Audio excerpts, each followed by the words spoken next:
यहाँ पे ना Chandigarh union territory tenancy act 2019 जो है वो इम्प्लीमेंट करने के लिए कह रहे हैं। ये एक्ट बिल्कुल ही वकीलों के अगेंस्ट है। इस एक्ट के अकॉर्डिंग ये यहाँ से रेंट लॉ जो है वो सारा का सारा यहाँ से शिफ्ट करके डीसी के हाथ में पावर चली जाएगी।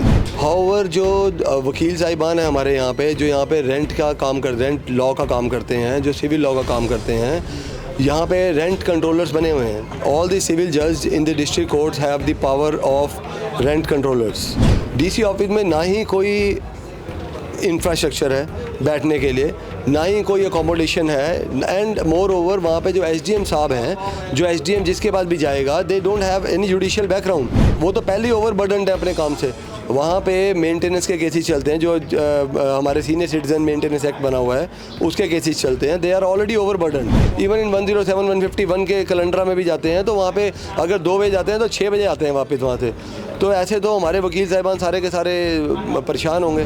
अथॉरिटी जो रहेगी वो तो डीसी और एसडीएम ही रहेगा, जो कि हमें एक्सेप्टेबल नहीं है, क्यों? Because they do not have the legal background. General public ਨੂੰ किस तरह इफेक्ट करता है? जनरल पब्लिक को इफेक्ट करेगा, क्योंकि वहाँ पे 1.5 साल की डाला करेंगे। फिर पहले ही उनके पास इतने चार्ज दे रखे हैं, मिसयूज़ का चार्ज, वायलेशन का चार्ज, सारे चार्जेस दे रखे हैं, वो तो बारी नहीं आया करेगी।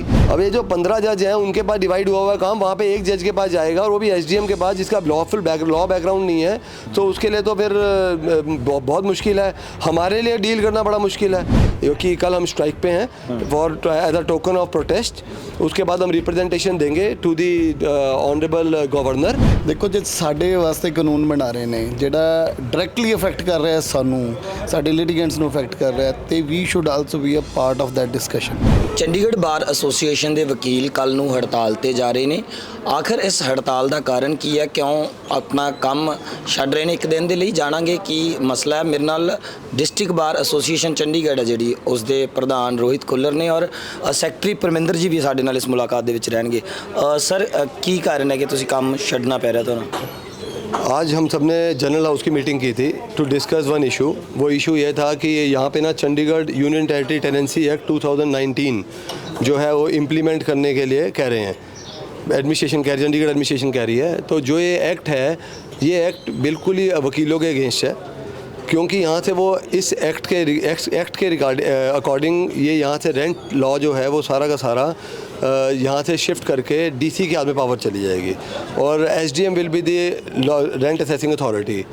हाउएवर जो वकील साहिबान है हमारे यहाँ पे जो यहाँ पे रेंट लॉ का काम करते हैं, जो सिविल लॉ का काम करते हैं, यहाँ पे रेंट कंट्रोलर्स बने हुए हैं। ऑल द सिविल जज in the district courts have the power of rent controllers. So सारे रेंट कंट्रोलर है यहाँ पे, जितने केसेस चल रहे हैं वो सारे केसेस जो हैं यहाँ से शिफ्ट होके फिर डीसी ऑफिस जाएंगे। डीसी ऑफिस में ना ही कोई इंफ्रास्ट्रक्चर है बैठने के लिए, ना ही कोई अकोमोडेशन है, एंड मोर ओवर वहाँ पे जो एसडीएम साहब हैं, जो एसडीएम जिसके पास भी जाएगा, they don't have any judicial background. उनके पास कोई जुडिशियल बैकग्राउंड नहीं है। और how they would assess the rent, वो तो पहले ही ओवरबर्डन्ड है अपने काम से। वहाँ पे मेंटेनेंस के केसेस चलते हैं, जो हमारे सीनियर सिटीजन मेंटेनेंस एक्ट बना हुआ है उसके केसेस चलते हैं। They are already ओवरबर्डन्ड। सो वहाँ पे तो हम जाते भी हैं, अगर हमारे यहाँ पे मेंबर्स जो हैं वो जाते हैं वहाँ पे अपीयर होने के लिए किसी भी केस में, इवन इन 107, 151 के कैलेंडर में भी जाते हैं, तो वहाँ पे अगर 2 बजे जाते हैं तो 6 बजे आते हैं वापस वहाँ से। तो ऐसे तो हमारे वकील साहिबान सारे के सारे परेशान होंगे। और ये जो एक्ट है इसके लिए ये पहले भी 2019 के अंदर इम्प्लीमेंट करने लगे थे। जब ये इम्प्लीमेंट करने लगे थे तब भी यहाँ पे इसके लिए प्रोटेस्ट किया गया था। वो NK नंदा जी होते थे यहाँ पे, हमारे सीनियर मेंबर हैं, और he was the president at that time, और उन्होंने प्रोटेस्ट किया था। Entire bar was on strike for 10 days. 10 दिन के लिए स्ट्राइक पे रही बार, और उस स्ट्राइक के दौरान ये एक्ट को स्टे कर दिया गया था। Now by way of our sources and by way of medium of the newspaper we came to know कि ये जो एक्ट है दोबारा इम्प्लीमेंट होने जा रहा है। इसके अंदर रिफॉर्म्स करके इम्प्लीमेंट कर रहे हैं। However the authority would be same. Authority जो रहेगी वो तो डीसी और एसडीएम ही रहेगा, जो कि हमें एक्सेप्टेबल नहीं है, क्यों? Because they do not have the legal background. Legal background नहीं है, जजमेंट नहीं दे सकते हो, क्योंकि वो ब्यूरोक्रेट है।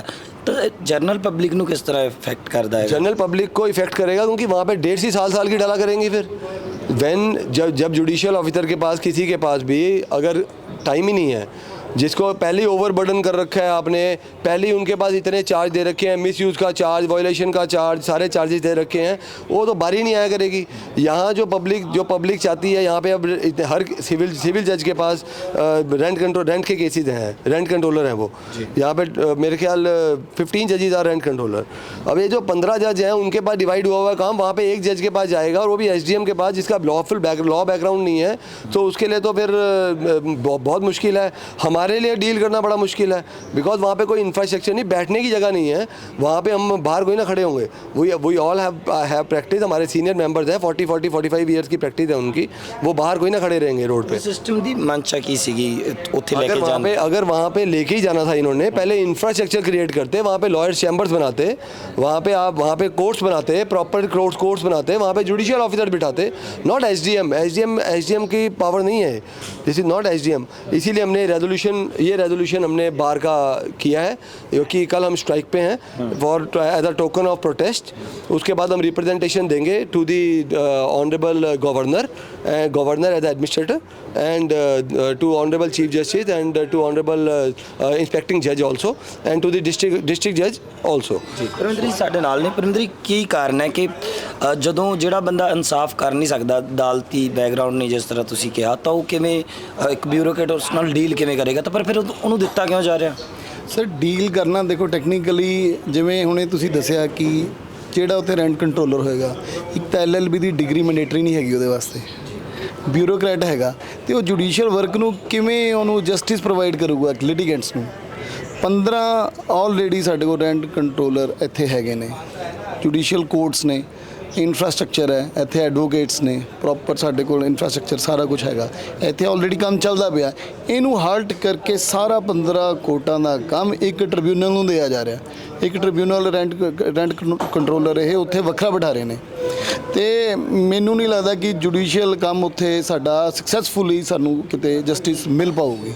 ਜੀ ਇਹ ਐਡਵੋਕੇਟਸ ਤਾਂ ਤੰਗ ਹੋਣਗੇ ਨਾਲ ਜਿਹੜੀ ਲਿਟੀਗੈਂਟਸ ਨੇ, ਜਿਹੜੀ ਪਬਲਿਕ ਹੈ, ਜਨਰਲ ਪਬਲਿਕ ਹੈ, ਉਹਨਾਂ ਨੂੰ ਵੀ ਇਨਸਾਫ ਨਹੀਂ ਮਿਲੂਗਾ। ਉੱਥੇ ਇਨਸਾਫ ਦੀ ਉਮੀਦ ਨਹੀਂ ਹੈਗੀ, ਉੱਥੇ ਅਸੀਂ ਇਨਸਾਫ ਨਹੀਂ ਉਮੀਦ ਨਹੀਂ ਰੱਖ ਸਕਦੇ ਉੱਥੋਂ। ਜਾਨੀ ਕਿ ਜਿਹੜੇ ਨਵੇਂ ਲਾਅਸ ਆਉਂਦੇ ਨੇ ਜਾਂ ਇੰਪਲੀਮੈਂਟ ਕਰ ਦਿੱਤੇ ਜਾਂਦੇ ਨੇ, ਜੇ ਕਿਸਾਨੀ ਦੇ ਨਾਲ ਸੰਬੰਧਿਤ ਨੇ, ਉੱਥੇ ਕਿਸਾਨੀ ਦੇ ਨਾਲ ਡਿਸਕਸ ਨਹੀਂ ਹੋ ਰਿਹਾ ਦੇਸ਼ ਦੇ ਵਿੱਚ, ਜੇ ਤੁਹਾਡੇ ਨਾਲ ਸੰਬੰਧਿਤ ਹੈ ਕੋਈ, ਤੇ ਤੁਹਾਡੇ ਸਾਰੇ ਭਾਈਚਾਰੇ ਦੇ ਕੁਝ ਨੁਮਾਇੰਦਗੇ ਜਿਸ ਤਰ੍ਹਾਂ ਪ੍ਰੈਜ਼ੀਡੈਂਟ ਆ ਬੁਲਾ ਸਕਦੇ ਆ, ਸਾਡੇ ਲਈ ਹੈਲਪਫੁਲ ਹੈ, ਵਧੀਆ ਹੈ ਦੇਸ਼ ਦੇ ਲਈ, ਇੱਦਾਂ ਹੋਣਾ ਨਹੀਂ ਚਾਹੀਦਾ ਤੁਹਾਨੂੰ? ਬਿਲਕੁਲ ਸਰ, ਬਿਲਕੁਲ ਤੁਹਾਡੀ ਗੱਲ ਬੜੀ ਦਰੁਸਤ ਹੈ। ਦੇਖੋ ਜੇ ਸਾਡੇ ਵਾਸਤੇ ਕਾਨੂੰਨ ਬਣਾ ਰਹੇ ਨੇ ਜਿਹੜਾ ਡਾਇਰੈਕਟਲੀ ਅਫੈਕਟ ਕਰ ਰਿਹਾ ਸਾਨੂੰ, ਸਾਡੇ ਲਿਟੀਗੈਂਟਸ ਨੂੰ ਅਫੈਕਟ ਕਰ ਰਿਹਾ, ਤੇ we should also be a part of that discuss ਹੋਣਾ ਚਾਹੀਦਾ ਸੀਗਾ, ਉਹਦੇ ਪ੍ਰੋਜ਼ ਐਂਡ ਕੌਨਸ ਦੇਖਣੇ ਚਾਹੀਦੇ ਸੀਗੇ, ਉਸ ਤੋਂ ਬਾਅਦ ਹੀ ਇਹ ਕਾਨੂੰਨ ਪਾਸ ਹੋਣਾ ਚਾਹੀਦਾ ਸੀਗਾ। ਕਿਉਂਕਿ ਹੁਣ ਐਡਮਿਨਿਸਟ੍ਰੇਸ਼ਨ ਨੇ ਡਰਾਫਟ ਤਿਆਰ ਕਰਕੇ ਸੈਂਟਰ ਗਵਰਨਮੈਂਟ ਨੂੰ ਦਿੱਤਾ ਹੈ ਇੰਪਲੀਮੈਂਟ ਕਰਨ ਵਾਸਤੇ, ਤੇ ਅਸੀਂ ਬੜਾ ਸਟਰੋਂਗਲੀ ਇਹਨੂੰ ਅਪੋਜ਼ ਕਰਾਂਗੇ। ਪਹਿਲਾਂ ਅਸੀਂ ਸਟ੍ਰਾਈਕ ਦੀ ਕਾਲ ਦਿੱਤੀ ਹੈ, ਉਸ ਤੋਂ ਬਾਅਦ ਅਸੀਂ ਰਿਪਰੈਜ਼ੈਂਟੇਸ਼ਨ ਦੇਵਾਂਗੇ। ਜੇ ਰਿਪਰੈਜ਼ੈਂਟੇਸ਼ਨ ਦੇ ਸਾਡੀ ਤੇ ਕੋਈ ਐਕਸ਼ਨ ਲੈਂਦੇ ਆ ਤਾਂ ਠੀਕ ਹੈ, otherwise we will go for indefinite strike. ਜੀ ਲੰਬੇ ਸਮੇਂ ਦੇ ਲਈ ਤੁਸੀਂ ਹੜਤਾਲ ਤੇ ਜਾਓ? हाँ जी, this protest will continue till the time this will not be stayed, because इसमें एक और चीज़ ऐड करना चाहूँगा मैं यहाँ कि पंजाब में भी ये एक्ट जो है वहाँ पे रेंट एक्ट बना रहे थे, एसडीएम को पावर दे रहे थे, and they protested for that and that has been stayed by the honourable high court. जी सो स्टे लग हाँ जी वो प्रोटेस्ट किया उन्होंने, उसके बाद उन्होंने रिप्रेजेंटेशन दी थी, and this is also bonafide to stay that such kind of acts, because हम यहाँ पे डेमोक्रेसी में हैं, एंड हम हर कोई जब घर से निकलता है ना तो ये सोचता है कि हमें जस्टिस मिले, तो जस्टिस तो लीगल माइंड ही देगा ना। The person who have a legal mind, he will give justice। और ये ब्यूरोक्रेट्स हैं जो, इनकी तो जॉब जो है 6 महीने आए उसके बाद चले गए। इनकी तो ट्रांसफरेबल जॉब है, 5 मिनट में असम बिठा दिया, 5 मिनट में पोंडिचेरी बिठा दिया, 5 मिनट में चंडीगढ़ बिठा दिया, 5 मिनट में हरियाणा में भेज दिया। So this is not a permanent thing. So हमारा तो केस वहाँ पे सुना जाएगा, एक दिन पढ़ा जाएगा, अगले दिन उसकी ट्रांसफ़र हो जाएगी, हम दूसरे जज के पास चले जाएंगे। See, there are number of thousands of litigation which are pending because rent petitions, right? ਜਿਹੜਾ ਨਵਾਂ ਬੰਦਾ ਕੇਸ ਦੇਖਣ ਆ ਰਿਹਾ ਉਹਨੂੰ ਹਿਸਟਰੀ ਪੁਰਾਣੀ ਪਤਾ ਹੀ ਨਹੀਂ, ਉਹਦੇ ਟੇਬਲ ਤੇ ਕੇਸ ਪਿਆ ਔਰ ਕੇਸ ਪਹਿਲਾਂ ਦਾ ਚੱਲ ਰਿਹਾ। यस तो हम इसको हम बाइकआउट करेंगे और इसके लिए हम प्रोटेस्ट कर रहे हैं, और ये प्रोटेस्ट हम पहले टोकन ऑफ प्रोटेस्ट 1 डे रहेगा, उसके बाद रिप्रेजेंटेशन देंगे।